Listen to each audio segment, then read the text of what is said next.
Hey everybody, welcome to #EventIcons episode 1. My name is Will Curran of Endless Entertainment, and I'm just so excited to be here today to be sharing this awesome new show and concept that I've put together to really showcase the most awesome things of the events industry. You might be wondering, what is #EventIcons? It's basically the chance for us to bring together the coolest people in the events industry and really show off, the best trends, the coolest tips and tricks. And by doing it here on Blab, we're making it super social. So this is a little bit different than most podcasts where, it's just one person talking to another person or, a couple people talking.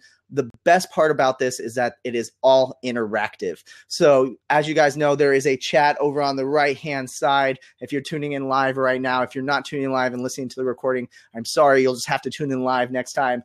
Feel free to throw your questions on in there. I'm going to be asking you guys to do that a lot because the best part about this show is that you guys get the chance to call in, you get to ask the questions, and you guys get to interact with these awesome event professionals that I'm bringing on the show. So get ready. We're going to be doing this every single Wednesday at 5 p.m. Eastern. So be sure to tune in, subscribe on Blab, subscribe to the blog to get the recordings. And we're going to jump really, really quickly into the show because I have a really, really awesome person with me. So as you guys know, the show's going to be all about interviewing the best event profs, literally the icons of the events industry. But we wanted to do things a little bit differently for this first one because not often do you get to meet the host of the show, which is me.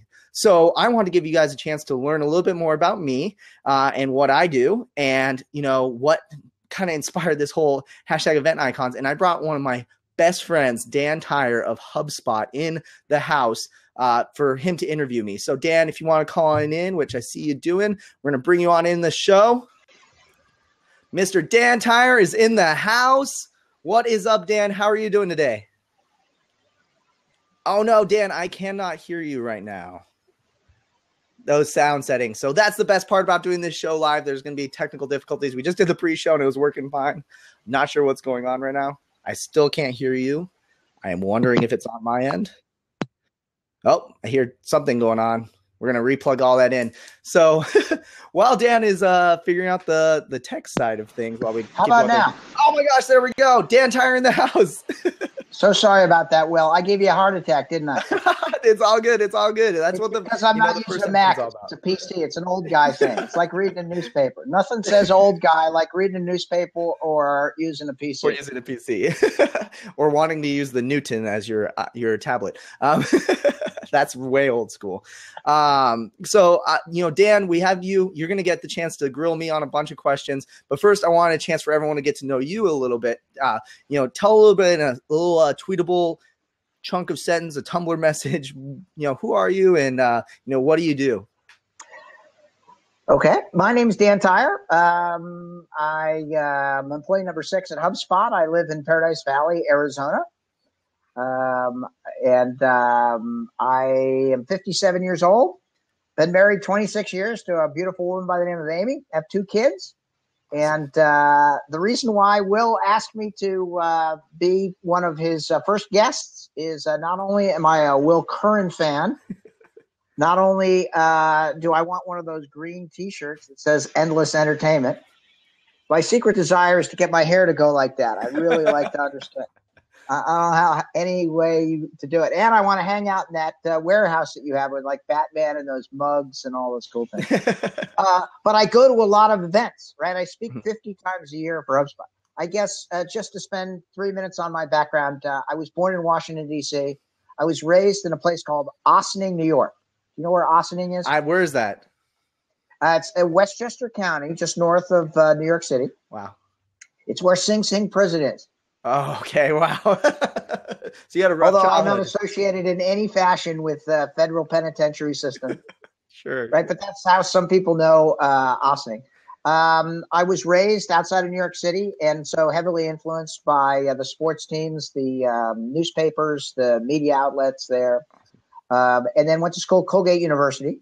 Awesome. And at Colgate, I worked my way through school selling dictionaries door to door in Portland, Oregon, and Bellingham, Washington, and in Seattle. So that was kind of fun. And when I went to school, right, Colgate is in this town called Hamilton, New York, and there's only 2,500 people that go to the school, maybe 3,000 people in the entire town. And I noticed when I got there that it was only one bass player, right, in the whole town. Yeah. And I'm like, that's statistically improbable. So I figured if I could teach myself how to play bass, that I could work and make some serious scratch while I went to school. And so I did. And I became fairly proficient, played with a series of bands, and it was fun and lucrative. And when I graduated, I was actually a professional musician for about a year. Yeah, that's what I'm talking about. So I had a little bit of experience selling, and I did a variety of different odd jobs. I was a football referee. That was kind of fun. I worked in a liquor store. Ooh. I was a babysitter. I learned how to drive a stick shift and drove a truck for a while. Just a lot of different things that was really interesting to learn, right? And tried a lot of different like industries and companies. And then I decided that I wanted to make a little dough, because when you're a bass player, you make like $25 a week. I know. You can't even afford sneakers. And I remember going in and trying to buy sneakers. And this was before sneakers were $100 a pop. And I was like, all right, I can't even buy a pair of sneakers. This is not like the career advancement I had envisioned when I graduated from college. So I started selling computers for this company called the Computer Store. And one thing you should know about me, Will, is I'm the luckiest guy in the world. Why is that? Right?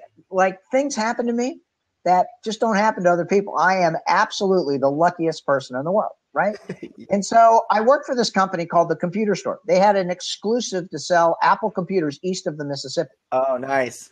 And that was a big thing. And back in 1983, we were selling something called the Apple IIe.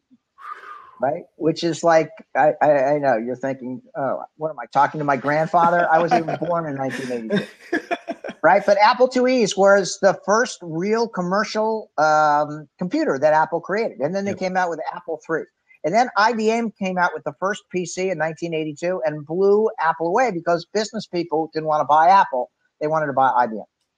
So I was the top salesperson for this company, and in just a stroke of luck, my boss decided to jump to a startup, right? And he asked me to come with him. So I didn't really know what a startup was, but I was one of the first 3 employees for a company called Businessland. BUSL was the symbol in the Boston area. And so it was my first startup. It was awesome. When I joined, it was just a handful of folks. When I finished it, it was $1.4 billion of revenue, 300 locations across the world, 3,000 employees. And I was their turnaround expert. So I went all over the world, helping them get growth and profitability in these different areas. Awesome. So we held a lot of events. We held a lot of really interesting events and some of the greatest venues in the world. And I got to meet Bill Gates and Steve Jobs, and it was pretty extraordinary.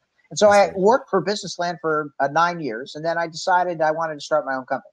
So I started my second company in my dining room around a technology called Lotus Notes. You ever hear of Lotus Notes? I have not. What's Lotus Notes? It's a collaboration software that was both email as well as sharing information. And I started my company right when the 3rd version came out, and I was able to grow the company to $5 million. And then I merged it with a Phoenix-based company in 1997. That's how I got to Phoenix. Nice. But it was my second startup, and I got really good at understanding how to help companies scale. And once again, at ALI, which was the name of my company, and InfoImage, which was the name of the combined company, we did a ton of events, right? So I got pretty familiar with events. Yeah, right? Just going to all of them and being at every single event. Yeah. My 3rd startup went bankrupt, right? And that was very instructional because after a couple of successes, it's a very interesting dynamic when you have to put a company into receivership because you use different skills, right? And it was an important time in the development of my business career. My 4th startup got bought out by Microsoft, right? And so that was a pretty good exit. Complete polar opposite of like going bankrupt, bought by Microsoft. I know. And then my 5th startup is Hubspot, and I'm employee number 7. I'm very proud of the progress that we've made over the last 9 years. Hubspot's now traded on the New York Stock Exchange, worth $1.5 billion. And I get an opportunity to go across the United States, actually across the world. I think I speak more for HubSpot probably 50 times a year. Wow. Right? And so I am on the road every single week going to all of these events. right? So when you and I connected, right? Actually, the first time I met Will, he found me, right? It's like inbound marketing, right? Yeah. And when I started talking to Will, I go, oh my goodness, there's this great events company right down in Tempe that has all of this kind of value that can help people run great events. Mm-hmm. More people need to know about it. And Will's like, yeah, more people need to know about Endless Entertainment. Yes, I go, please. Will, you can't have lunch with like 40,000 people, right? Actually, you probably could. Will's got all this great energy, right? I get really fat. But it's not scalable. So what Will had, and you'll hear a little bit about the Will Curran story in a second. Will had that insatiable drive to be successful, right? Mm-hmm.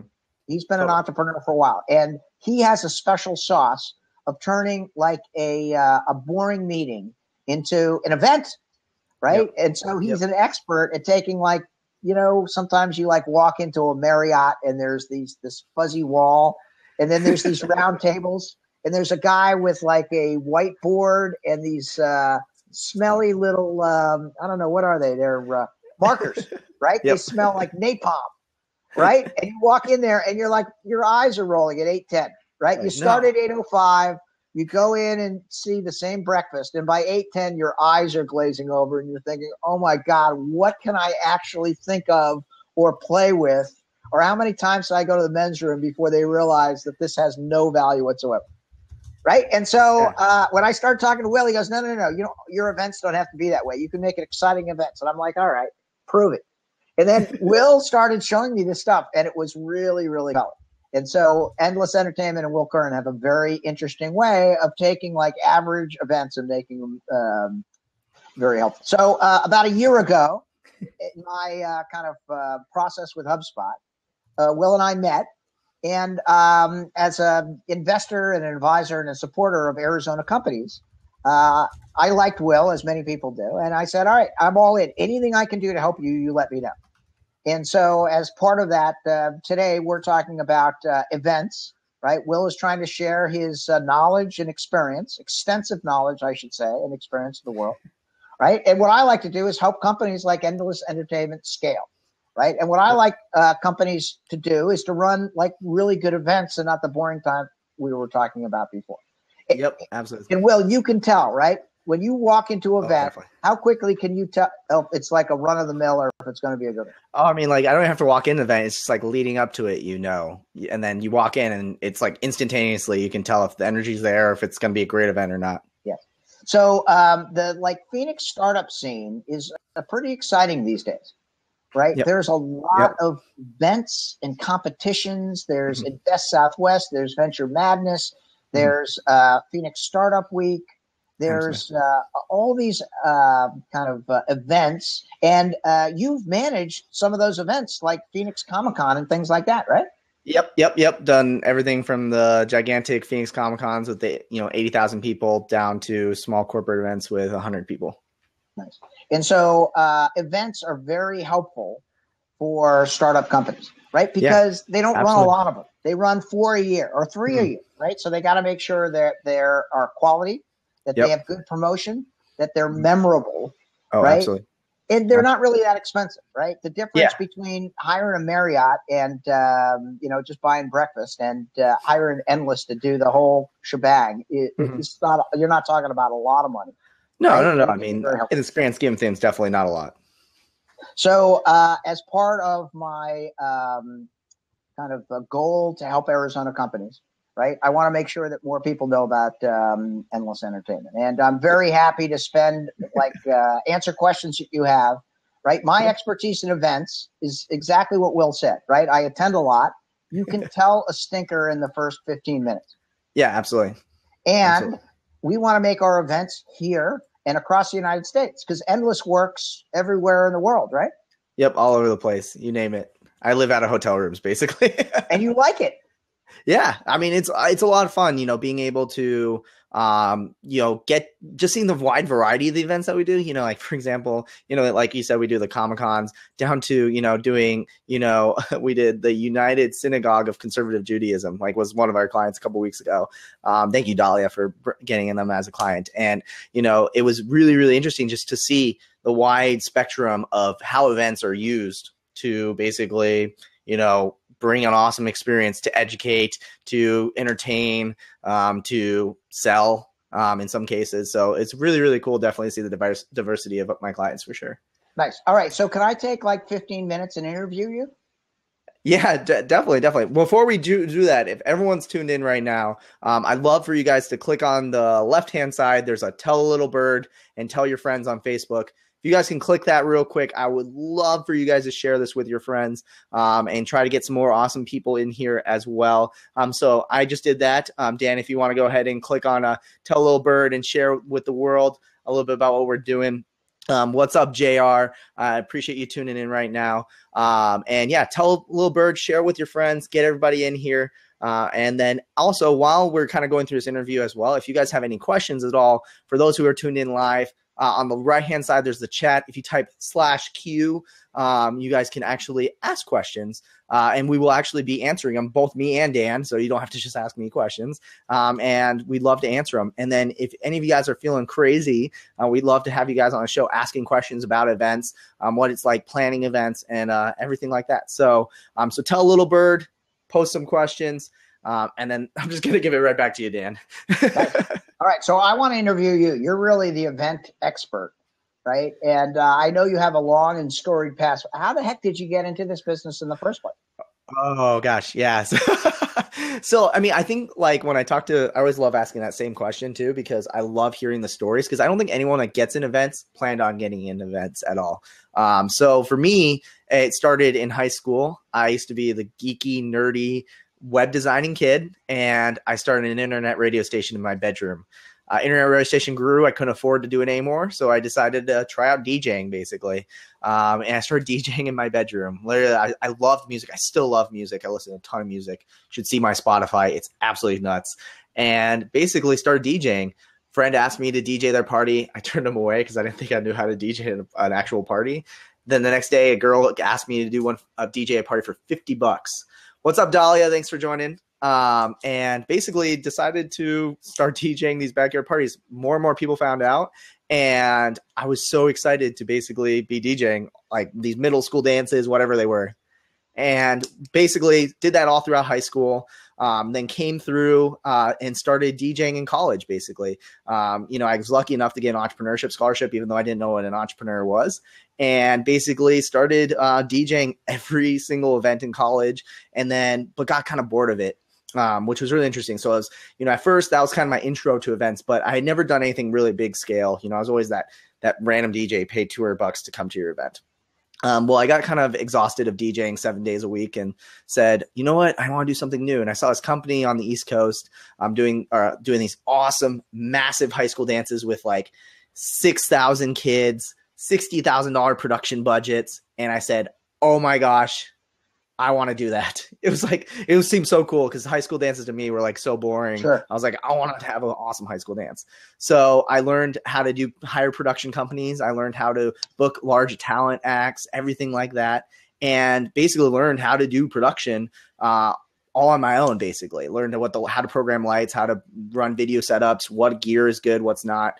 And basically said at the end of that, I got kind of burnt out again doing high school dances because we like tapped out the entire market. Competitors were entering, and I said, you know what, it's on to the next thing. What's going to be next? And we realized there was this huge gap in the market with production companies. If anyone's ever worked with a production company, they'll all laugh. But they're definitely a little bit harder to deal with than a typical event planner. They're very tech centered. They love lights. They love the gear. They love the technology, but the people skills don't come really naturally. So we realized, wow, what if we could be like the Zappos of the events industry, like the company that everyone loves to work with, that they are excited to work with their AV and production company. And that'd be awesome. I mean, and then we surveyed so many people asking them, what are you looking for an AV company? And hello, Vern, thank you for joining us. And basically started, said, you know what, the high school dances production stuff is cool. Let's start our own AV company and bring this awesome customer experience.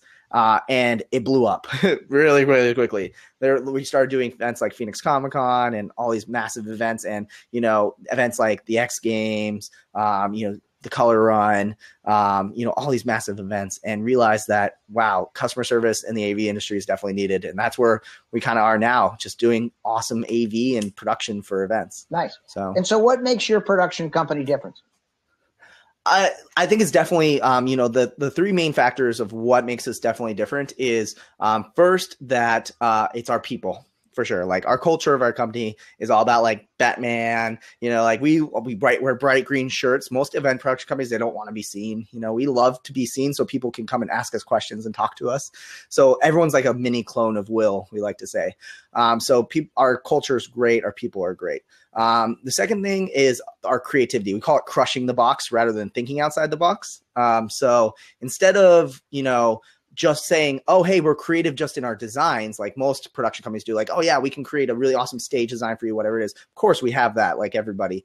But what makes us different is our creativity on the business end as well. We found ways to do things smarter, faster, cheaper, better quality, all those basically aspects. So we thought, hey, instead of choosing the same production model that everybody did, we crushed it and started with a brand new one.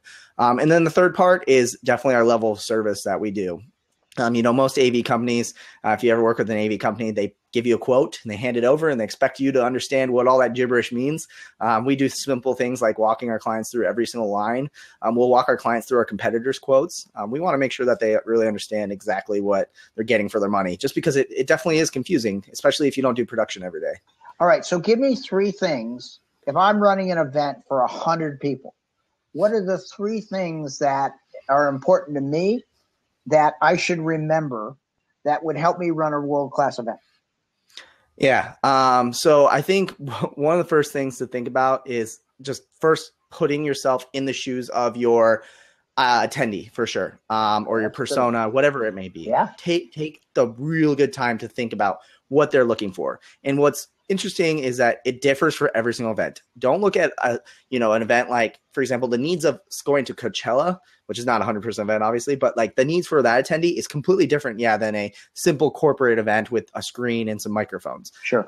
But what I think you can definitely figure out to do is figure out ways to take from different other areas. I think that's what's made us so successful is that, when I first started the production company, we realized, oh my gosh, like the kiss cam at baseball games, people go nuts for it. They love to be on camera. They love to get their 15 seconds of fame.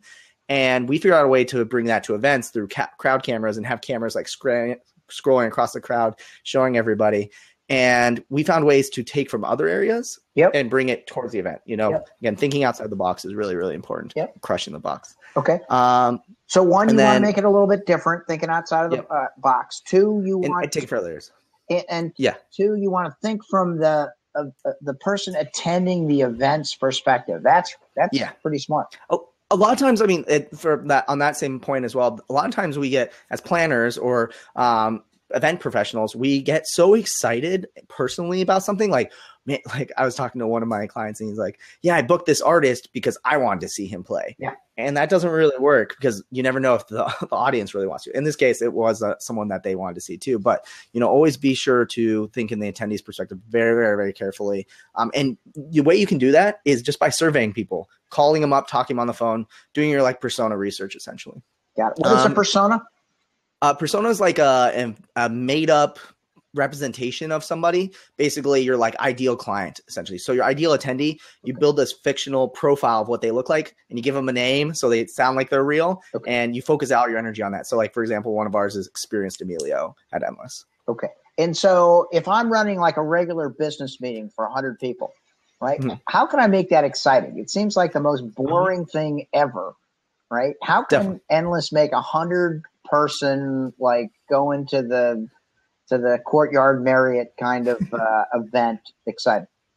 Definitely. I think one of the first things that you can easily do is don't turn it from just a meeting where there's presenting information and people kind of just digest it. Turn it into an experience and entertainment in a sense. Because, you look at the events like, for example, Inbound, your guys' event, I think that typically a marketing conference doesn't sound exciting. Even Dreamforce, a sales CRM conference, it sounds really lame, right? But what they did that made it successful is they made like a rock star show. You come in and, Seth Godin comes on stage, there's CO2 cannons going off, there's a huge sound system, there's special effects going on in the video, the lights are all flashing, going crazy. And that brings so much more energy to a simple presentation that Seth Godin is bringing. versus just, having Seth go and walk on stage and do a presentation and talk. So I think definitely finding a way to bring a show, bring an experience, bring some energy to it is really, really important.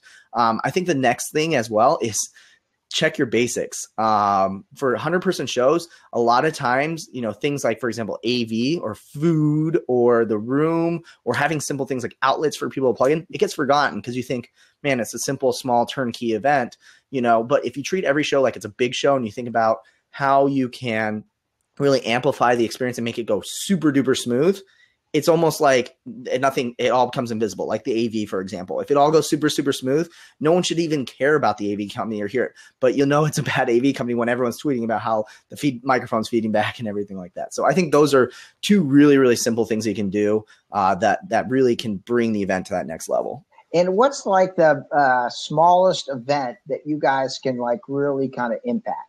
Oh, I mean, definitely those 100-person events for sure. I mean, like we just do it, we bring super, super turnkey, smooth running AV. Our people, like I said, our people are really awesome to work with. So we really focus on that end. So, a lot of times people think that we only do the big events, but definitely the small ones we do as well. Well, speaking of big events, you told me that you do Phoenix Comic-Con. Yeah. And Emerald City Comic-Con, a bunch of huge Comic-Cons. They're like 100,000 people, aren't they? Yeah, they're really big. In fact, one of the guys tuned in right now is Joe. Joe's the director of programming for Phoenix Comic-Con. Joe is like 65,000 people this past year. Really, really awesome. I mean, that's when you literally see, like, you think a lot of people, you can just them all into a convention center and you get to see what a lot of people looks like for sure. All right. So what's it like to manage a program like that? Oh, to be honest, I love those shows. I love when it's like a big puzzle in a sense. So for example, I'll give you the two examples of Emerald City Comic-Con and Phoenix Comic-Con, because even though they're both Comic-Cons, they both had different styles to how we managed them and how it all went. Sure. So for example, with Phoenix Comic-Con, when we worked with them, they have a lot of breakout rooms, like a massive amount. God bless Joe for managing all the programming on it. Something like 50 breakout rooms. So that means it's like having 50 events go on simultaneously. Yep. Absolutely nuts. So with that one, it's all about efficiency and timing. So being able to get to rooms, fix things very, very quickly and move on. So for example, even though, we make sure all the AV gets set up the right way, you have that one volunteer that comes up and turns the knobs and starts messing with things. And then they go, why isn't the microphone working? We'd have to be able to get there within, a minute to fix the issue and get it all solved. So that's a really, really important thing on a level of service, is just being able to be fast, be able to fix problems really, really quickly, and everything like that. Then when you have something like Emerald City Comic-Con, they're more focused on like the theatrics of the whole show. They wanted to have it, like I said, for a little bit like Inbound, they want to have like CO2 cannons go off when they come on the stage. They want to make, even though he's already a rock star, they want to have all of the stars come up on stage and feel like true rock stars, like a rock concert. But that's part of the experience, isn't it? That just makes, absolutely. Especially the thing with Comic-Cons is you got a bunch of people who are really, if you're going to dress up like really Batman, right? If you're going to be like Superwoman and get in tights and like, I don't know, a belt and squeeze your body like that, you're a pretty dedicated person. Yeah, it's very, very true. They're very, like, the fans are diehards. They've waited an entire year to see Stephen Amell come on stage and ask him that one question. If you ever watch them, they do the Q&A sessions. The fans actually get to go up and ask the stars questions, and ask Stanley a question. And they're always so nervous and so excited at the same time. So making sure that goes flawlessly makes it so they have a great experience. Yeah, very nice. Okay, so you're telling me you can use some of the same kind of theories and techniques and processes that you do for a big event like that and bring it down to a smaller event as well. Oh, yeah, for sure. It's applicable definitely both ways. I mean, yes, you're not going to be bringing this 50-foot wide stage for a 100-person event, but there's ways that you can do simple, small things to make the stage a little bit more aesthetically pleasing. Being able to manage 50 rooms at once starts with being able to manage one room really, really well. So if anything, having really large events allows you to get those small events and execute them even easier. All right. So if you want to run a real endless entertainment, like wow kind of show, how much lead time do you need? Oh my gosh.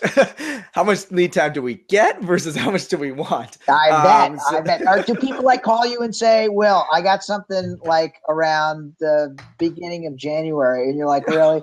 You couldn't call me in August or something like that? I got a call last week for an event on the 17th. We are on the 2nd. We're 2 weeks away. Wow. And it's in Chicago. So, there's definitely a little bit of planning around that one. No, I mean, when it comes to events, there's definitely a desire when you're the company to be like, yeah, give us book a year out. But, every once in a while that just doesn't happen and you have something last minute happen. So, we've had lead times as short as we need this tomorrow. I've had calls for stuff like, hey, we need this tomorrow. We got to make it. Oh yeah, absolutely. I've had events. It especially happens a lot of times when you're doing those big conventions and corporate events and everything like that. Yeah. That because you're already there on site, you get asked for a million small things. So it's almost like the same thing as well. Sure. But then we also get people, to call like, hey, we need something tomorrow, and you're just like, all right, we're going to make this happen.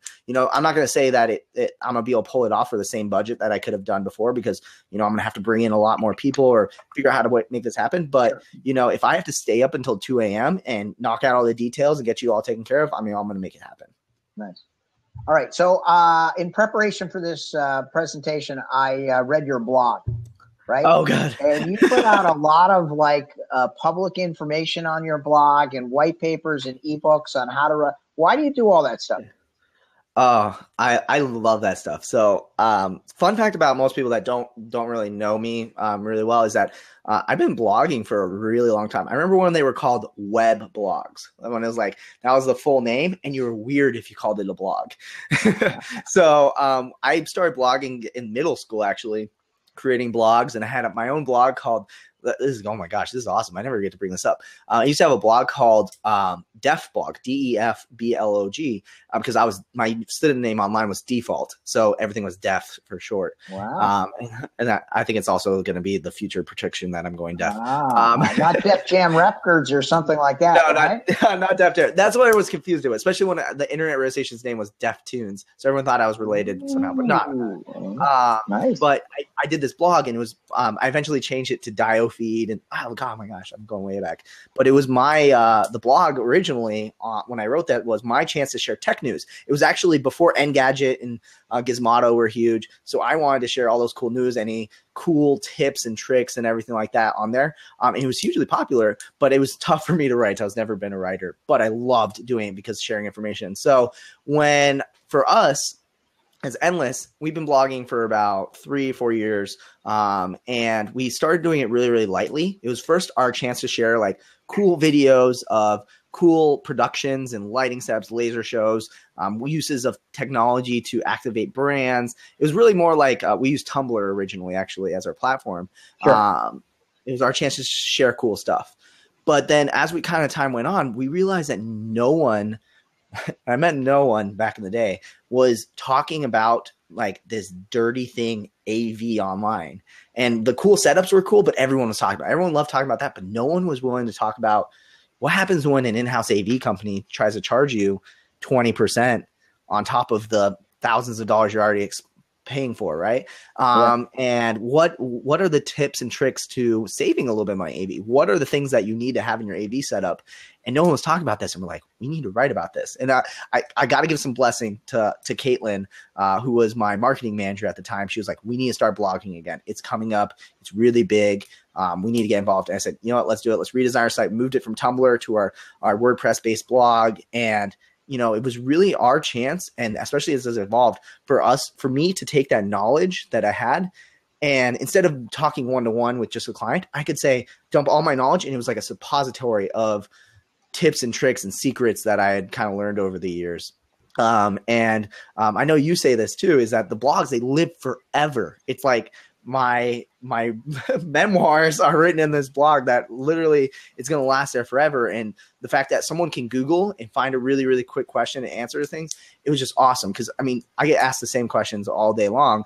Instead of me being like, oh, let me explain it once, I say, here's a really great blog. And by the way, I explain it even further in detail than in person. And that person can enjoy it on their own time. So it's being really, really helpful, and being able to show ourselves off as experts in the industry. Because based on most AV companies, we've been around, you know, and so, like I said, it started in 2007 DJing.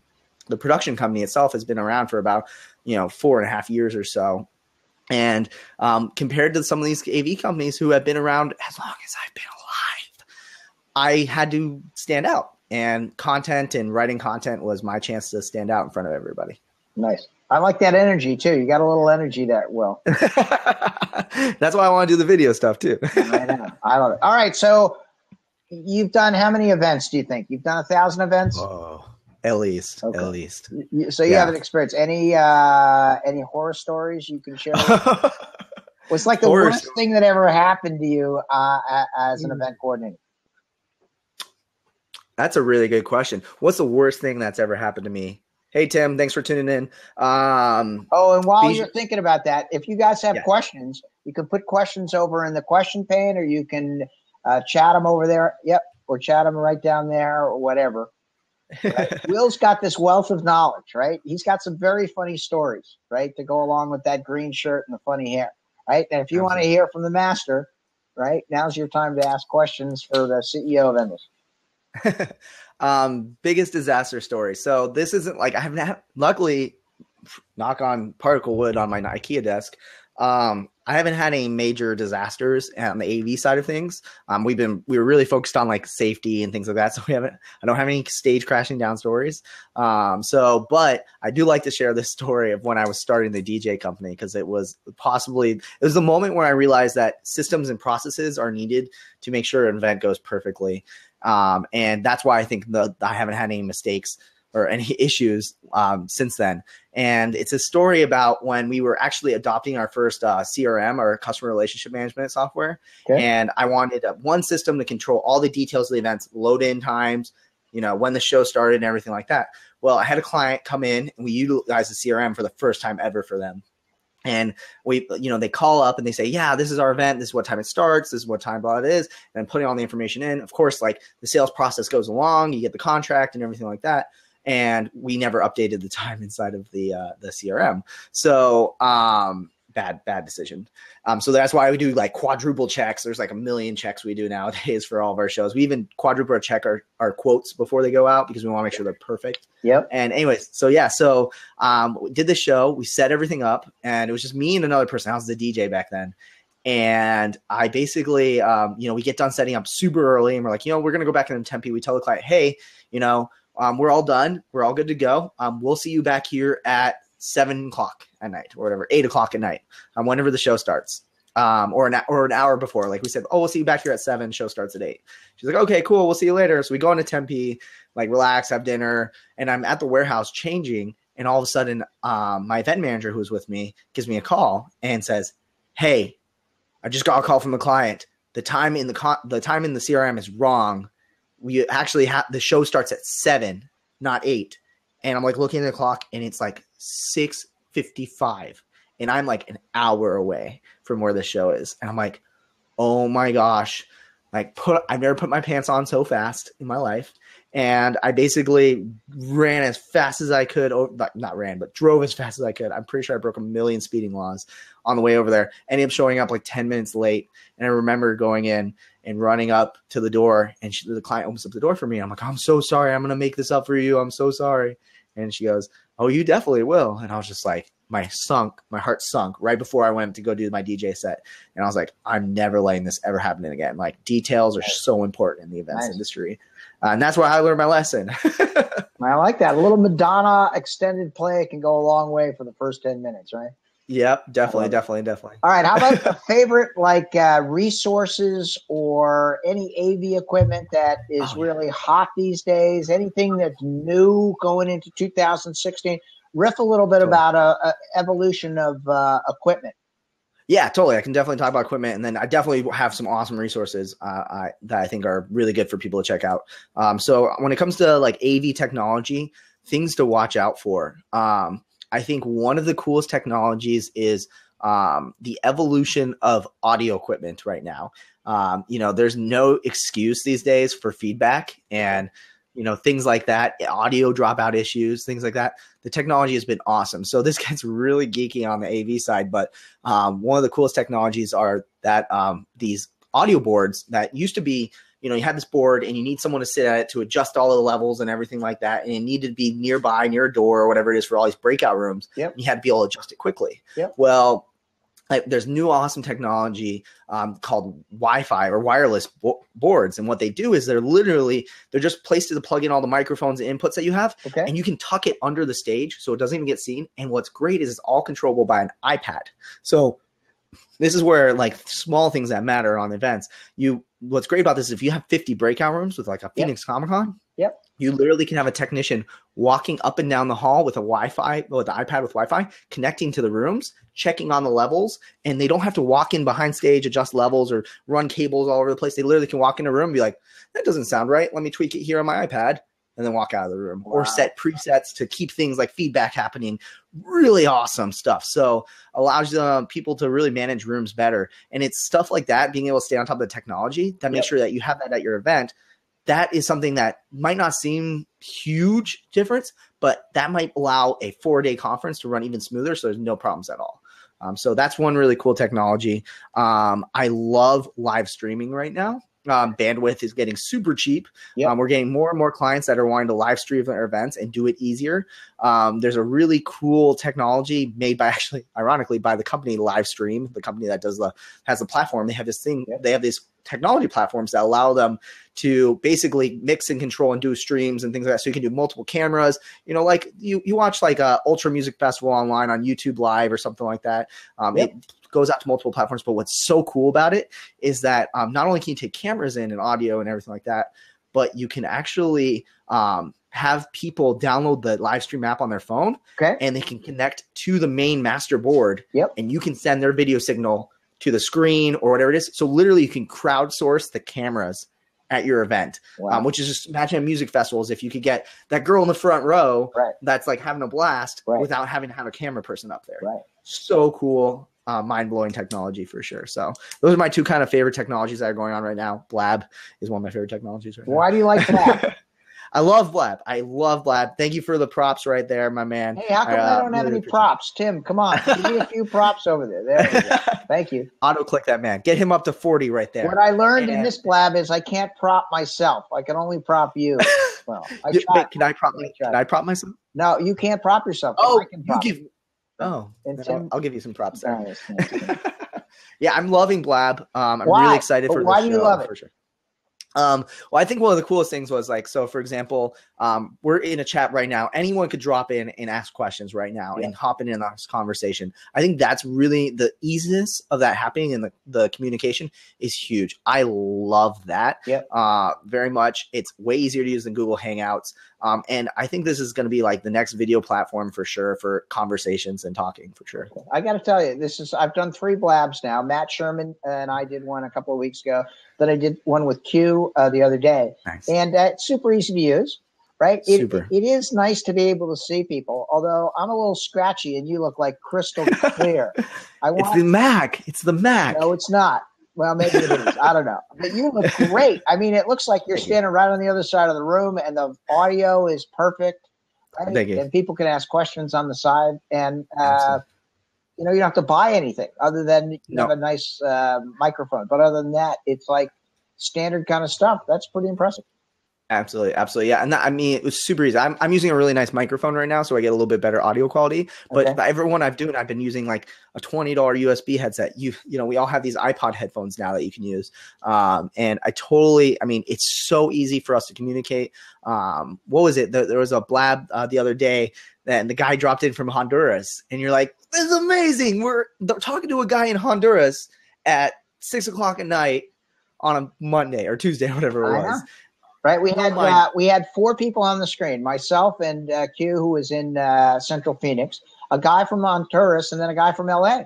Right, and we're cool. Wow, man, this is the 21st century. This is how it works. And when people can see you and they can hear your stories, right, that adds so much credibility. Because my belief is all businesses are people business.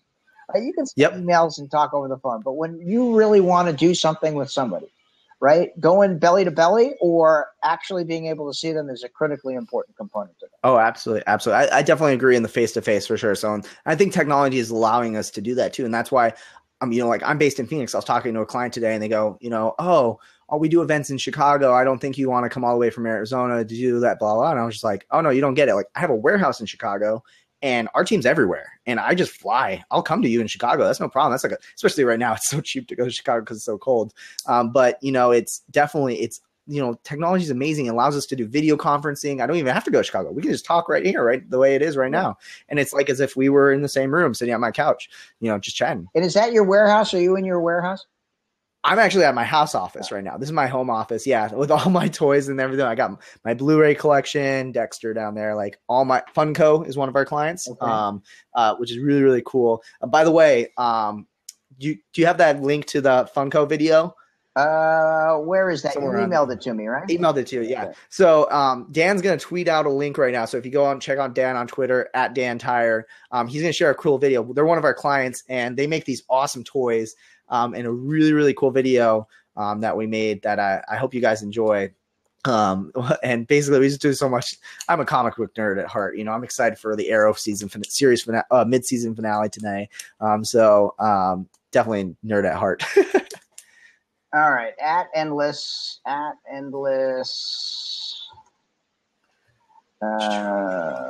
What's your Twitter handle, Will? It's Will Curran.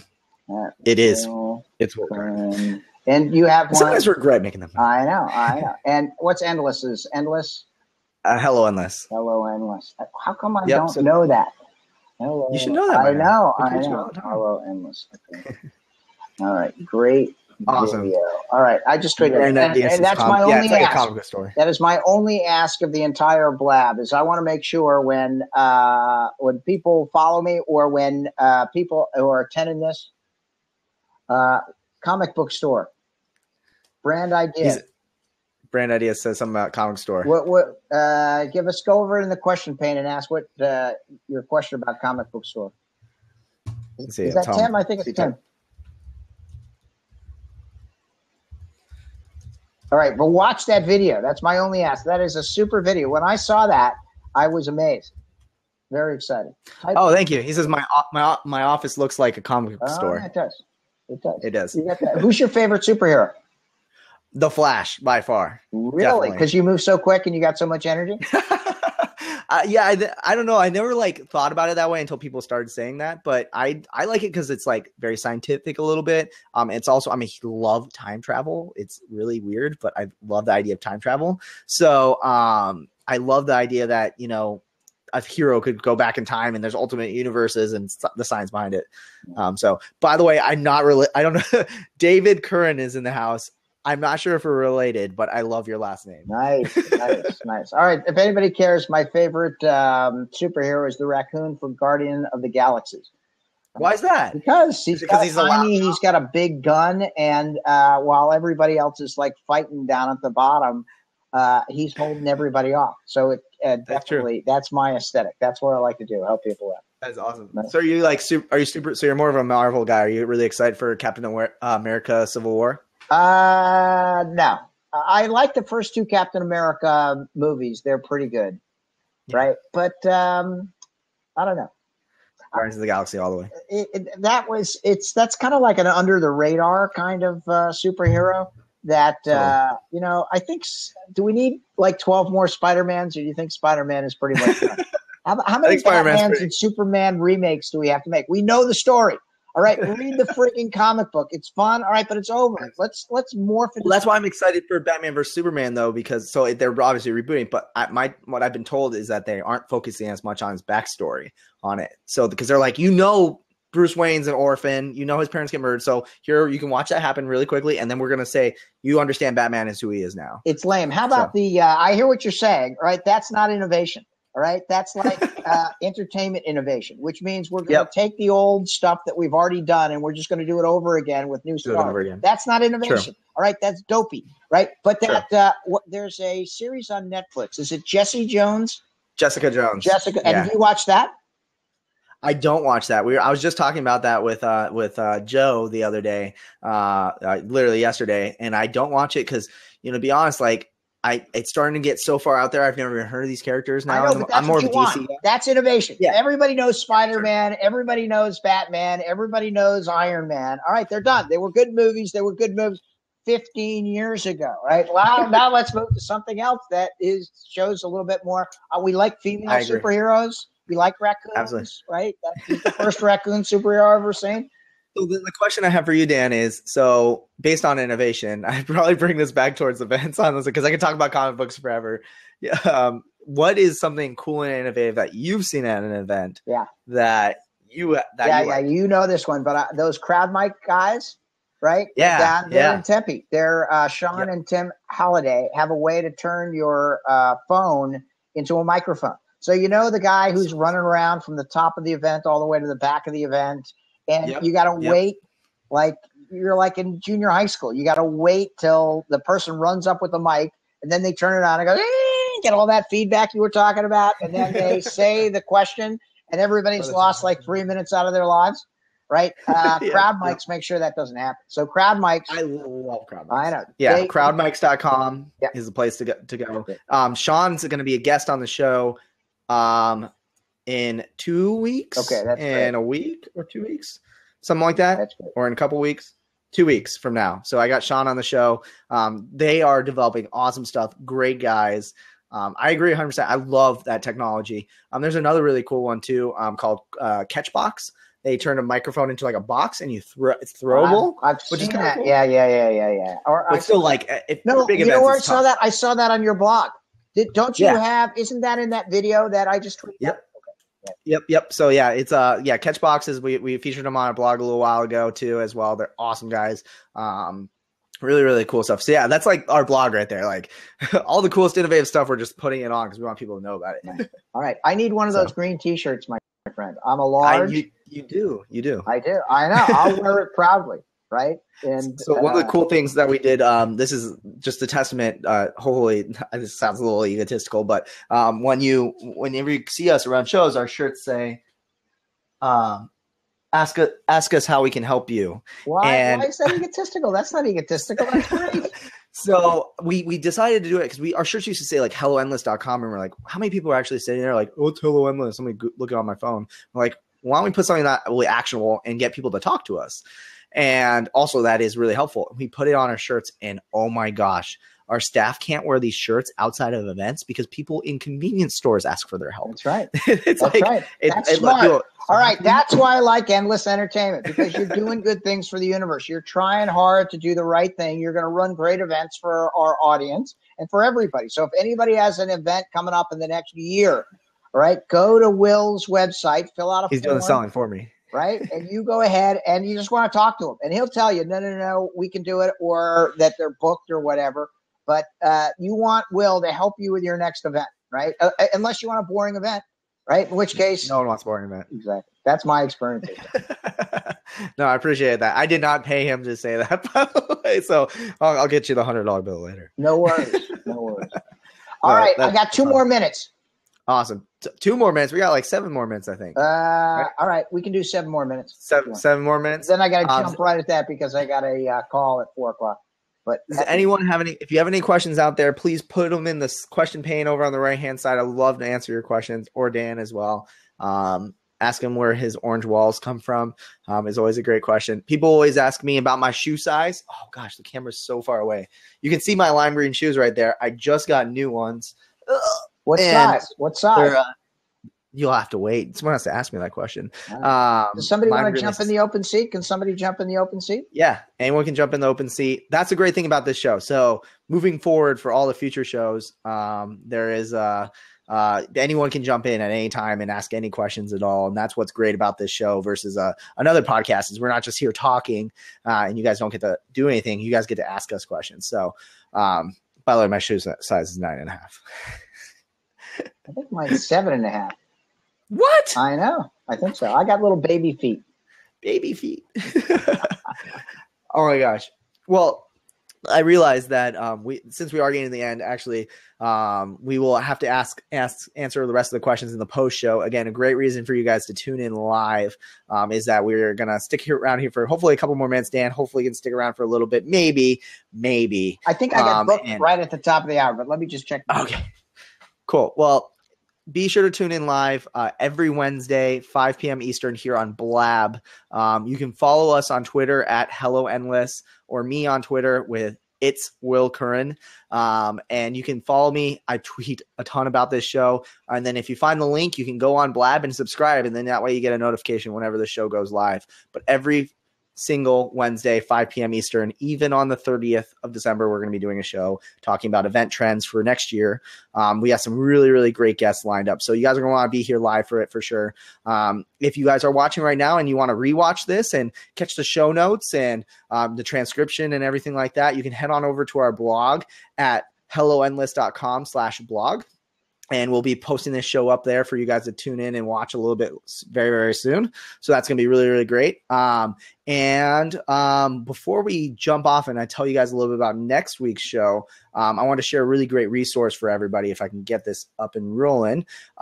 If you guys are really interested in playing events, learning more about events, and you want to, get the basics down and learn about our secrets. Dan was talking about what are the quick tips that you have to make a successful event. We basically wrote a 20-page long guide checklist, we call it, called the event planning checklist, where literally it goes from the day before the show, it goes literally weeks and months before the show leading up to what you do after the show to have a really successful event, and all of our tips and tricks. And you can download that at j.mp/EventIcons1, like the actual numeral. So that's j.mp/EventIcons1.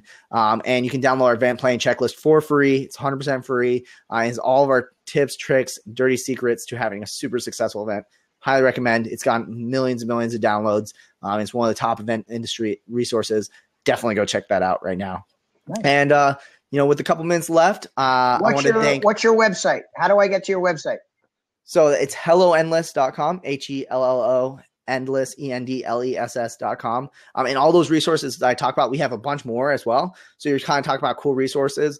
We have a bunch more ebooks, including one about how to remove in-house AV restrictions. So if you've ever worked with an in-house AV company, it's literally the chunk of text that you put in your contract to make sure you don't pay those ridiculous fees. Saves you a ton of money, sometimes thousands. You're waiting for minute 57 to have all of our attendees save thousands of dollars.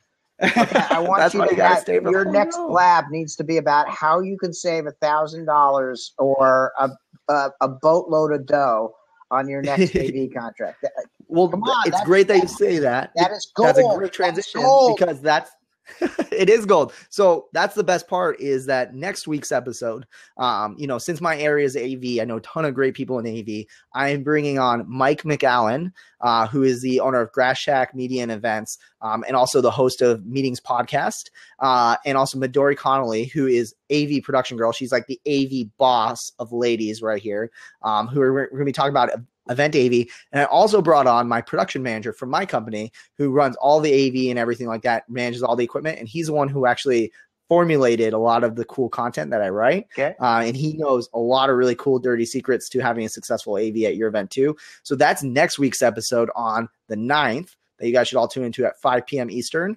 And I'm going to have those 3 guests for episode 2 of EventIcons. And I'd love for everyone to definitely tune in and check that out for sure. But before I say goodbye, I want to thank Mr. Dan Tyre for being here so much. Really appreciate you interviewing me and grilling me with your hardest questions. Those are really difficult questions. And thank you to everyone for tuning in for sure. I look forward to seeing you guys all next week on #EventIcons with Mike McAllen, Midori Connolly, and Andrew Latimer. And we're going to catch you guys all later. Adios, everybody. Goodbye. Boom. Thanks, Will. Thank you.